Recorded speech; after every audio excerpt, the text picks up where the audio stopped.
Hello, I'm Seth Adam Smith, and this is A Literal Journey, a show where I interview fantastic authors of great stories.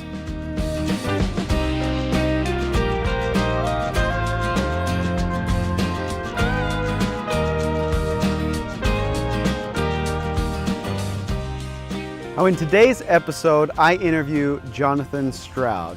Now, for those of you who don't know who Jonathan Stroud is, I don't know what's wrong with you. He is one of the best authors of the best series I have ever read. And I'm not saying that as like hyperbole. That is something I truly believe. His book series, Lockwood Co, is one of my favorites. In this episode, Jonathan talks about Lockwood Co and the inspiration behind it and some of the ideas and things and deleted scenes that he left out of the book. So if you haven't read Lockwood Co, I'd recommend reading at least one of the books before you watch this, because spoiler alert. Where did you get the inspiration for Lockwood Co?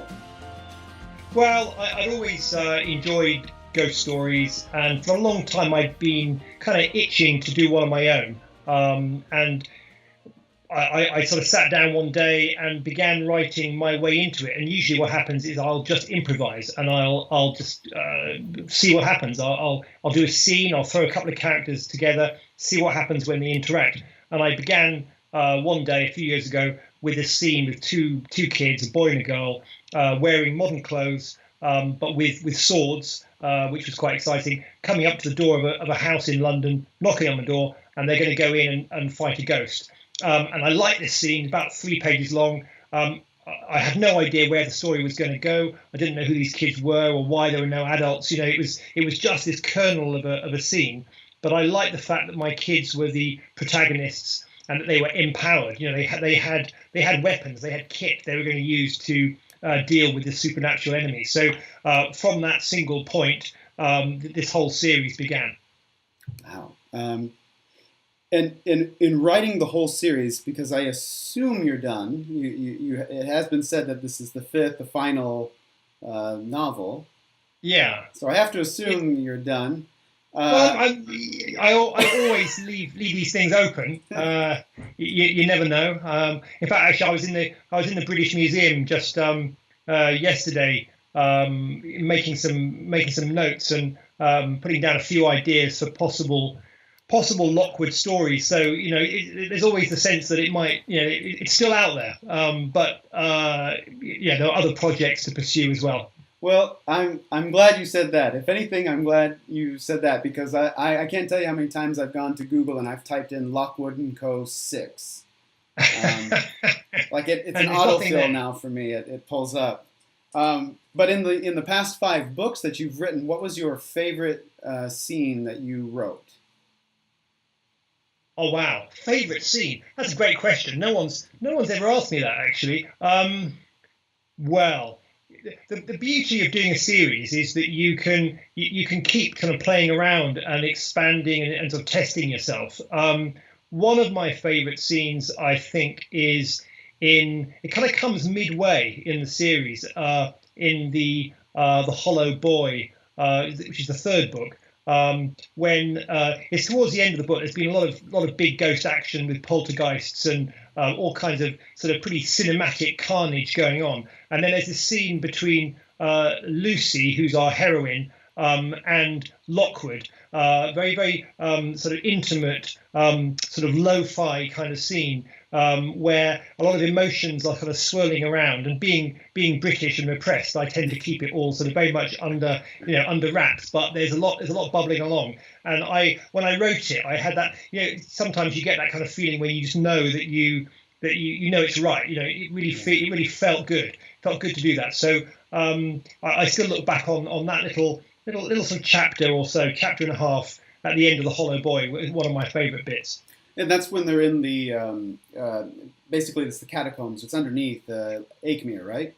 That's right. Yeah. So they've come to this sort of hitherto unknown sort of centre for the ghost, so kind of where the cluster is based. And Lucy comes face to face with what she thinks is Lockwood's ghost. She basically thinks he's dead, and it's quite a traumatic it's quite a traumatic scene, and it turns out that actually he's not dead. This was just a ghost kind of masquerading as him, and then he shows up, and he doesn't realise that she's had this very upsetting interaction with the dead Lockwood, and he's sort of full of his usual bonhomie. But Lucy's obviously got all these emotions sort of swirling away, and I felt that was it felt really satisfying as a writer to kind of mix the ghostly and the emotional, the character stuff, all sort of quite nice, tight together. They're the best bits where you can kind of marry up the different elements that you're playing with and put it into a nice tight little package. Well, yeah, and I remember very clearly that scene. That was where the title of the book just sort of came together in two forms. There was the ghost that was hollow, and then there was Lockwood is a bit hollow as well. That's right. Again, I felt sort of pleased with myself on that front, because you get these. I find titles really difficult, actually, and that was one where the title kind of just sort of came out, and I thought, oh, beautiful. It's got those two key meanings. So I was very chuffed. Yeah. Well, that being said, that was your favorite scene to write. What was your least favorite, or perhaps more difficult scene to write? Which bits have been difficult? I do think that one of the hardest things is wrapping up a big series, and I always knew roughly how I was going to finish Lockwood Co. And The Empty Grave, I had certain key scenes absolutely nailed down, or so I thought, for quite a long time. When I came to write them, they were so full of sort of meaning and sort of import that actually, when I reread them, I realised they were completely wrong. I poured a certain amount of emotion into them, thinking this was going to be really good, and actually I'd completely misjudged the tone. There was one particular decision that I made in my first draft of The Empty Grave, when a character dies. And I thought this was going to be a really good idea, but when I reread it, I realised that this was a terrible, it's a terrible error from a narrative point of view, because when you had one of your key characters dying, everything gets skewed, and all the sort of the careful balance of humour and adventure, and there's a kind of lightness that I wanted in my book. That lightness was completely destroyed by this single event. So I had to completely rework that. And that was quite stressful, because I had about 3 weeks to finish it or something. So I had to completely rework quite a big chunk of the book to make sure that it didn't go pear-shaped. In the end, I was very happy with it. But those moments where you just tear your hair because you think you've completely messed up are part of the fun and games of writing a novel. The fun and games of tearing your hair out. So I have to ask, was it Kipps you were killing off? Yeah, he was the one I was thinking of killing. Wow. But it just didn't work. Yeah, he was too important. And you can't know, you really can't know this until you try it. It could be that you do it and then you think, yeah, that's great, because we've invested all this emotion in him, and suddenly, it's terrible, but we can kind of it gives us an extra dimension. Or as I discovered, it completely undercuts the harmony or the the aesthetics of what I was doing. So anyway, I didn't like it, and I completely changed what I was up to. Yeah, and that was a marvelous decision. I'm glad you changed it in those last 3 weeks. You think it was good? Okay, good. Oh, I think, and then how you played it off with the humor, with everyone's humor, with all of their personalities, and then that final scene where they're all.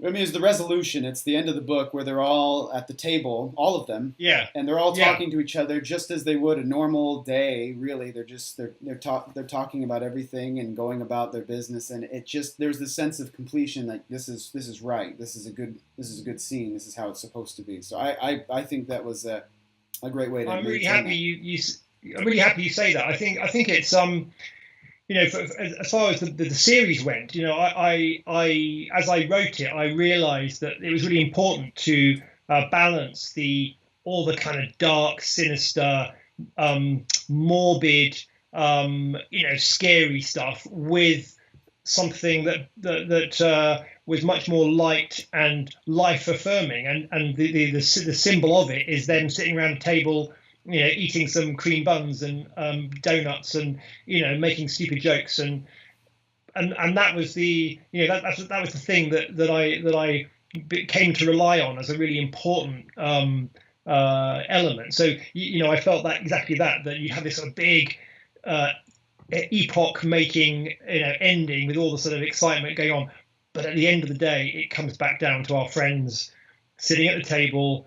And as a reader, you want to join them. You want to be there at the end of the table, cup of tea in hand, jam tart or whatever, yeah. And you're part of that group. And it's it's a satisfying way of just tying it up gently. It's like an emotional commitment that you make to your readers. And of course there are some books, some series, some works where the commitment involves loss and emotion, something much more hard hitting, and that's correct. But I realised in this case, I was doing something different, and it's kind of nice in a way that as the author, I still had things to learn from it myself.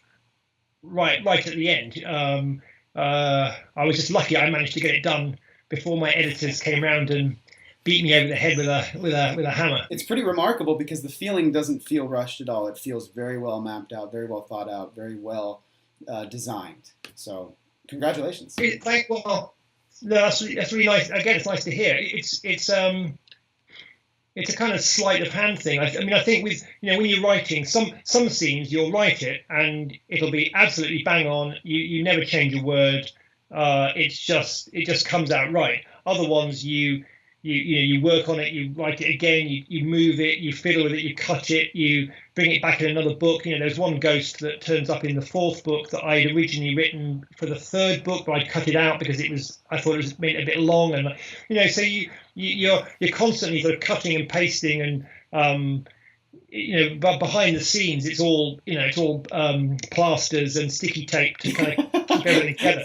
But what you want is from the other side, it looks like it's just been carved in stone. In the final book, there's a scene where Lockwood shares a brief backstory about Flo Bones. That's when he's talking to Lucy and he tells her this backstory, and that we otherwise probably as a reader we wouldn't have known this story unless you or Lockwood had decided to tell the reader. And that scene, that small little scene that reveals this character behind Flo Bones, that small scene made me wonder: were there any other stories or elements that are basically part of, in your mind, they're part of the Lockwood canon that you weren't able to share in the 5 books, but you tried to, and it just didn't jive with the story you were trying, the 5 books that you were creating? Yeah. That's a good question. Certainly, when with each book, with each book, I would sometimes write scenes or little kind of background explanations, kind of telling myself what the character is like, what the background is. So, for example, quite early on, I made lots of notes. Some of which were quite sort of written up about Lockwood's background, where he'd come from, what had happened to his family. I wrote various bits involving his original sort of mentor, who's another agent who kind of got him going, who he mentions a few times in the course of the series, and that was a case in point where I had quite a nice page account of some silly adventure that this particular guy who was called Gravedigger Sykes He was notorious for having various scraps with people, and there's a whole sort of scene involving him, which I was thinking, oh great, I can put this in somewhere. Lockwood can tell this story. Lucy can find it written somewhere, and I never found a place for it. So it still hasn't ever been put in. And the Flo Bones background would have been similar. At some point, I would have written down a few ideas about her and looked for a place. Okay, it's going to come out. It's going to come now. Although often what happens is that I don't necessarily know.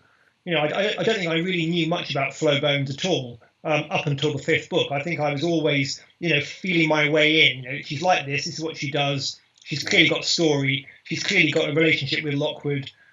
They've got some kind of history. Lucy wants to know what kind of history they've got, but Lockwood doesn't ever, being Lockwood, he doesn't really talk about it. And at the end, you get a little bit of a taste of it there. But you're right. You can stack up quite a lot of stuff which you don't actually reveal to the readers. In September of 2017, it was announced that there are plans to adapt Lockwood Co. into a television series. Yeah. Can you tell us anything more about that, or is that under wraps? Yeah. I think a lot of these things are yet to be fully finalized, but the current plan is for it to be a series or of some kind, rather so not in movie format, but more in a kind of a mini series or hopefully more than one series. The plans are good, and the plans are I think would very much suit the the books, because it would give us a chance to really take our time, get to know the characters, bring in all the different types of ghost and the big stuff and the small scale stuff. We could have a lot of fun with it, and I'm really looking forward to hopefully seeing it come to fruition. Well, good. Well, I won't press you about it in this interview, but maybe in a future interview when you're able. Well, to maybe talk. we could. Yeah, listen, I'd be delighted to tell you more. When I'm allowed to. So yeah, let's do it again, and I can hopefully spill some more beans. Good. This goes back to something you actually just briefly mentioned in a number of different interviews. You've sort of hedged on the idea that Lockwood Co. was a 5-book series. And every time somebody's asked you about that, you make a face and you go, maybe. You say I've got enough planned for 5, but right now it's 5 is what you've said. So. My question is, do you have plans to write additional stories, prequels, or anything of the sort? Well, I when I finished The Empty Grave last year, I felt very strongly that was a good point to stop. I had an overarching story which I'd always sort of felt would be roughly that kind of length, but you when you create a world with characters that you love, and where there are so many sort of possibilities of taking your characters in different directions, then it would be foolish for me to just to slam the doors forever. Sure. So as I say, I've got a little file with ideas for possible other stories, and it's one of the pleasures of writing is that in the different books I'm always name dropping different cases that they just finished a week before, with really good juicy names, in the same way that Conan Doyle did with his with famously with Sherlock Holmes. You want to find out what happens to the giant rat of Sumatra, and it's the same kind of principle. I had a lot of fun playing that game. So there are lots of stories out there, and if I had the opportunity and it seemed right, I could hopefully turn my attention to some of them. Well, I certainly hope so. The one pressing question, you mentioned name dropping cases. When it comes to cases, I have got to know what happened at Miss Bennet's tomb, because they keep bringing it up. Yes. And is that a nebulous thing to you, or do you actually know what happened there? Well, I can't reveal my secrets on that one. Yeah. Yeah, that's right. That gets mentioned more than once. You're Yeah. quite right. That was clearly quite a messy experience that I think Lockwood's coat suffered rather badly in that one. So Yeah, that's yeah. what they say. So the last question in the Lockwood and Co. category that I have for you is asking about um, your sense of the overarching plot. How much did you know, or how much did you sort of see at the beginning, like where it would come to an end? How much of the major plot twist at the very end of the fifth book did you see and understand when you started the first book? I don't think I saw any of the ending when I Wow. began. I think I can remember it actually. I was sitting probably when I was planning book three. I was sitting by an athletics track watching my son or possibly my daughter, doing some athletics training, and I was just sitting there, a lovely sunny day, with my notebook. I was kind of planning. I was thinking up ideas for for book number three, and it was at that point that I came up with a few of the key ideas which I knew were going to be really good for the end of the sequence, and I knew they weren't going to be in book three. They were going to be in a future book, probably book five. So yeah, it was roughly around the middle of the series that I began to, of necessity, pull together some key ideas about how I was going to finish off the whole thing. But exactly how I was going to get to that point, I didn't know. And each book I will leave it pretty open. When I start writing it, I will know certain things, but other things I don't know.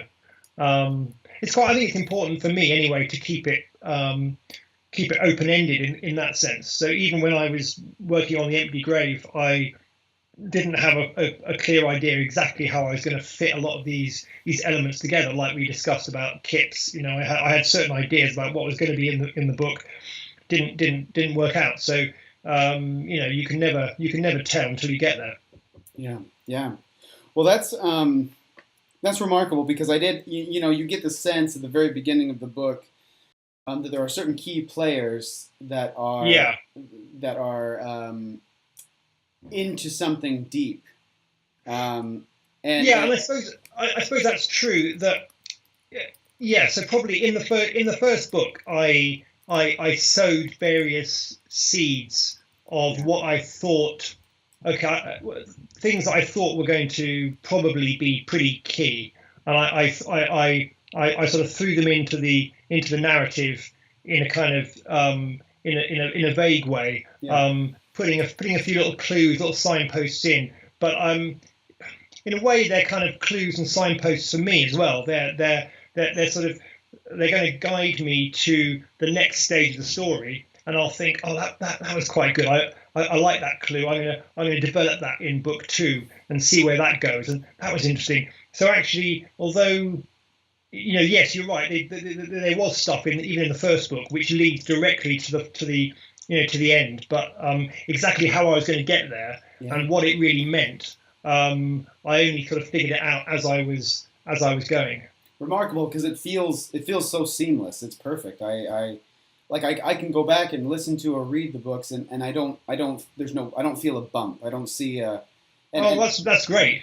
Yeah, I think it comes down to I think in a way it comes down to just how you lob them in, really. If you have your focus on the on the kind of the story that is of that book. That's in the forefront of the of your imagination, and the reader focuses on that. And then you've got a kind of strip of in the background which you can just throw little things in, little details, just a word or a person or a line, an anecdote, and you just put them in a little place. Oh, they mentioned this or that, and some of them you never see again. But you hopefully a few of them will just kind of get your imaginative juices going, and so when you go to the next story, you can take a few of them and bring them back again in a different way with a few extra little details. So you slowly build them up. But you're not trying to put all the details in at the beginning. A, because you don't know them, and B, because then that's going to just compress the whole the whole story. The whole point is to kind of keep it just bubbling along quite gently, stringing it out, I suppose, in a nice way. So this isn't directly a Lockwood question, but what are you working on as an author right now? Anything in the works in terms of writing and novels? So I've been scribbling away on various different projects, and they're all sort of slightly annoyingly, they're all in quite an early phase really. So I can't talk too much about them. But there's a